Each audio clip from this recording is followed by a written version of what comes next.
Selamat datang di video pembelajaran diferensiasi SMA Negeri 1 Yogyakarta. Pada pembelajaran ini, siswa diberi keleluasaan dalam menentukan aktivitas belajarnya untuk menjawab tantangan, menyusun desain rancangan, dan menguji cobakan dalam sebuah proyek pembangkit listrik berbahan sekitar. Tahapan pembelajaran ini meliputi siswa mencari informasi dari berbagai sumber belajar, menyusun desain rancangan, mendiskusikan, menguji cobakan desain rancangan, serta mengomunikasikan hasil kegiatan mereka. Seperti apa video pembelajarannya? Mari kita lihat video berikut ini.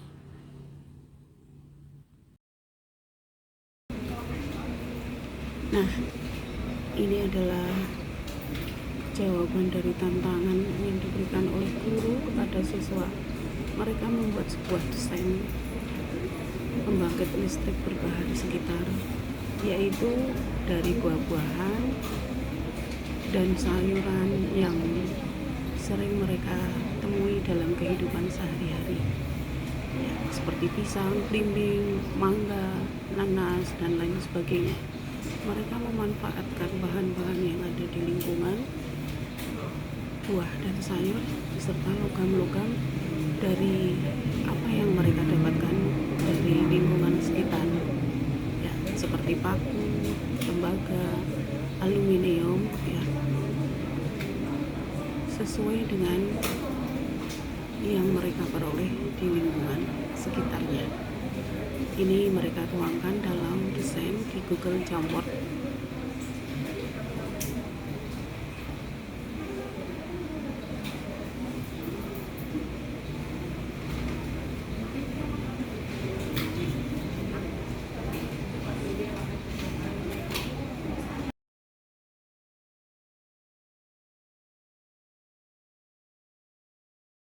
Assalamualaikum warahmatullahi wabarakatuh. Halo semuanya, kami dari SMA Negeri 1 Yogyakarta. Saya Khalid Irawan dan teman saya Damar Madya Prasetya. Nah, pada kesempatan kali ini kami diberikan tugas oleh Ibu DRA Eni Tri Astuti untuk mengerjakan soal sel volta. Nah, pada kesempatan kali ini di bab sel volta ini kami diberikan tantangan untuk membuat sebuah PLBS, yaitu pembangkit listrik berdasarkan bahan sekitar. Nah, selamat menyaksikan. Halo teman-teman, berikut ini adalah beberapa alat dan bahan yang kami gunakan untuk pembuatan proses sel volta ini. Yang pertama adalah pisang, kemudian ada jarum, kemudian ada voltmeter, kabel engkel, kabel, dan juga gunting untuk memotong kabel. Hal ini kami persiapkan untuk memenuhi kebutuhan kami. Langkah pertama yang kami lakukan adalah menentukan panjang kabelnya terlebih dahulu. Hal ini digunakan untuk mengetahui seberapa baik arus listrik yang akan mengalir pada setiap bagian-bagian kabel. Kemudian kami memotongnya agar terlihat serabutnya yang nanti akan digunakan untuk arus listrik. Gambar tersebut terlihat jelas bahwa Damar sedang mempersiapkan elektroda, yakni berupa anoda dan juga katoda untuk percobaan kali ini. Kami menggunakan cutter untuk memotong beberapa substrat kabel agar terlihat lilitannya atau terlihat serabutnya. Hal ini untuk mempermudah percobaan kami. Selanjutnya, ini merupakan proses pemotongan juga pada bagian ujung-ujung kabel agar nantinya ketika mendapatkan transport elektron dari buah-buah tersebut nantinya dapat tersambung dengan baik.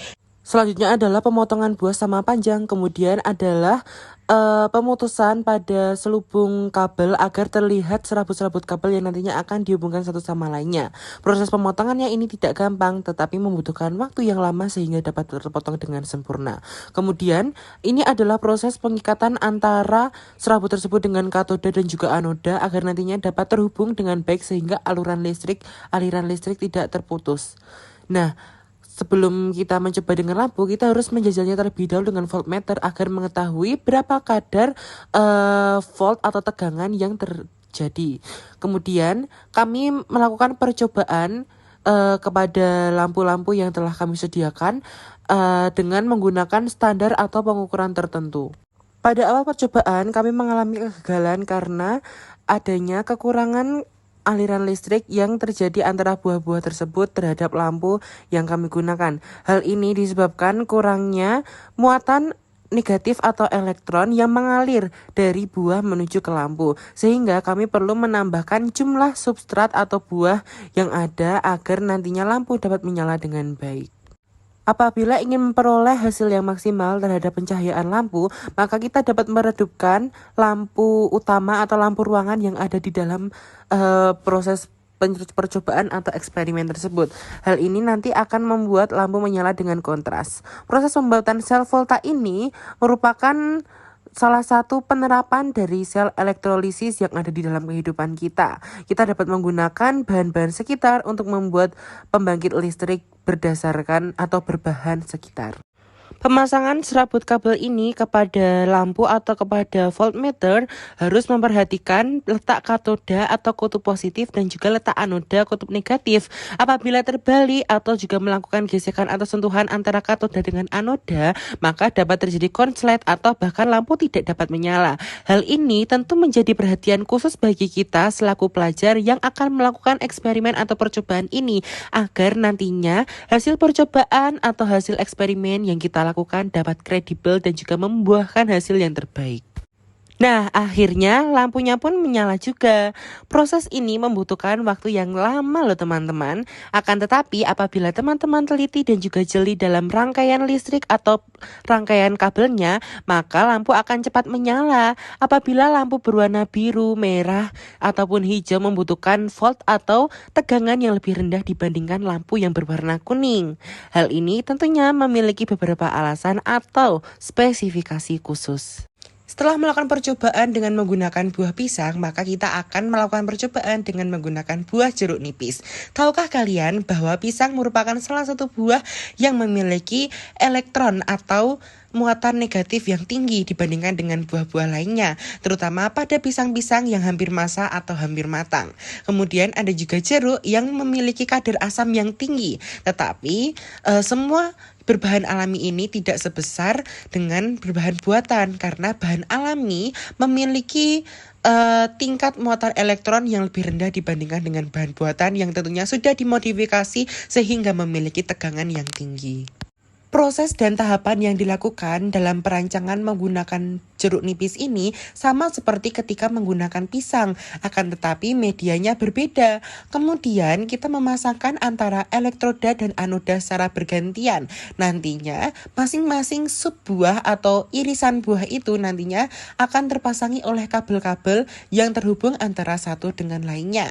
Apabila nanti kabel terakhir dihubungkan dengan lampu, maka akan menyebabkan lampu menyala. Dan jangan lupa juga teman-teman, jangan sampai kebalik antara mana kutub positif dan kutub negatif. Nah, terlihat secara jelas sekali bukan bahwa lampu yang kami gunakan untuk eksperimen menyala dengan sangat terang.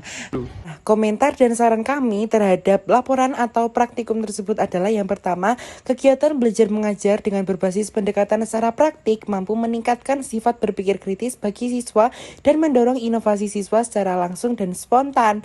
Yang kedua, penggunaan buah sebagai bahan baku dalam eksperimen menjadikan kita lebih sadar bahwasanya penting sekali menggunakan bahan yang bersumber dari sekitar kita sebagai sumber tenaga. Sekian dan terima kasih. Nah, itu dia video pembuatan PLBS dari kami. Gimana? Menarik bukan? Sekian dari kami, ada kurang lebihnya mohon maaf. Wassalamualaikum warahmatullahi wabarakatuh. Demikian pembelajaran diferensiasi di SMA Negeri 1 Yogyakarta yang meliputi diferensiasi, proses, konten, produk, bahkan lingkungan. Terima kasih, semoga bermanfaat.